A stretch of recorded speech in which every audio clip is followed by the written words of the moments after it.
అంటే ఇవన్నీ రాజకీయాలకు ముడిపెట్టకండి. నేను ఒకటే చెప్తున్నా. ఇది ఈ దేశ ప్రజలకు మేలు జరుగుతుంది. ఏ ఒత్తిడితోనైనా నిర్ణయం తీసుకొని, ఏ అవసరంతోనైనా నిర్ణయం తీసుకోండి. అంతిమంగా ఈ బలహీన వర్గాలకు న్యాయం జరగాలి. ఇప్పుడు రాజకీయపరమైన వివాదాలను, ఆరోపణలు చేయడం మొదలు పెడితే ఆ వర్గాలకు నష్టం జరుగుద్ది. మేము ఆరోపణలు చేయదలుచుకోలే నేను ఈ సందర్భంగా. ఏ ఒత్తిడితోనైనా, ఏ అవసరం కోసమైనా చెయ్యడం ద్వారా నిజమైన లబ్ధి బలహీన వర్గాలకు చేరాలి. అదే మా లక్ష్యం, రాహుల్ గాంధీ గారి లక్ష్యం, మా లక్ష్యం, ఈ వేదిక మీద ఉన్న ప్రతి ఒక్కరి ఉద్దేశం అదే. కాబట్టి మేము దీన్ని ఏ ఎన్నికలకు, ఏ రాజకీయ వివాదాలకు మేము ముడిపెట్టదలుచుకోలేదు.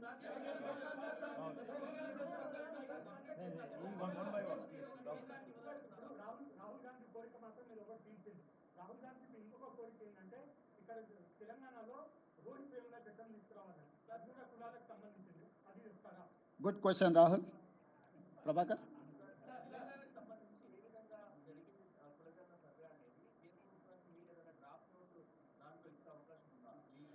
మేము ఆల్రెడీ ఆ నివేదిక పంపించినాము.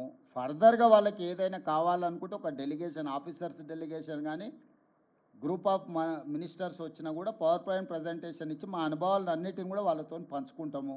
వాళ్ళు ఇక్కడికి వచ్చిన సమాచారాన్ని ఇస్తాం, లేదు మమ్మల్ని రమ్మంటే కూడా ఢిల్లీకి వెళ్తాం. ఇక్కడ రాజకీయంగా పంతాలకు పట్టింపులకు మేము పోదలుచుకోలేదు.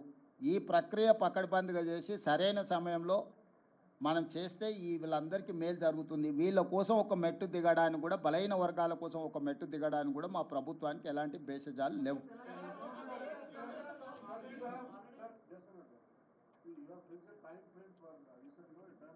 Yes, yes, yes.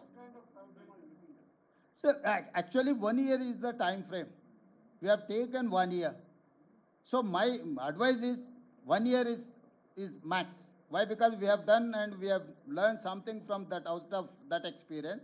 We are there to share with Government of India my experience. So 1 year's time frame is reasonable time. They can do miracles within a year.